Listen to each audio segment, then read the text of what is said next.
আসসালামু আলাইকুম ওরহমতুল্লাহ। এইচকে বহুমুখী আমার ইউটিউব চ্যানেল এবং ফেসবুক পেজে আরেকটি নতুন পর্বে আপনাদেরকে স্বাগতম।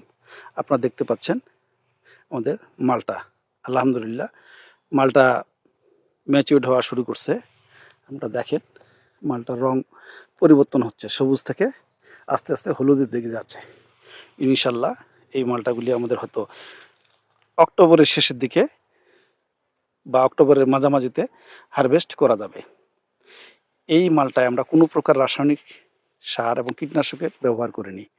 আমরা ব্যবহার করেছি আমাদের তৈরি জৈব সার, এইচকে জৈব সার, এইচকে ১০ পাতার রস এবং এইচকে হিউমাস।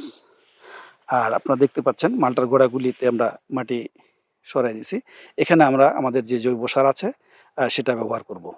আর আজকে আমরা চুন এবং তুতের স্প্রে করলাম। দেখেন যে পাতায় সবুজ পানি দেখা যাচ্ছে, এটা চুন এবং তুতে। চুন এবং তুতে স্প্রে করলে মালটার পচন রোগ আসে না এবং মালটার ক্যাঙ্কার রোগ থেকে মালটা রক্ষা পায়। যে কোনো ফসলে যদি ছত্রাক আক্রান্ত হয় তাহলে আপনারা চুন এবং তুতে নির্দিষ্ট রেশিওতে মিশিয়ে স্প্রে করলে আলহামদুলিল্লাহ রোগ থেকে ফসল রক্ষা পাবে এবং ফলের গুণগত মানের কোনো পরিবর্তন হবে না। আমাদের সাথে থাকার জন্য আপনাদেরকে অসংখ্য ধন্যবাদ। আসসালামু আলাইকুম ওয়া রাহমাতুল্লাহ।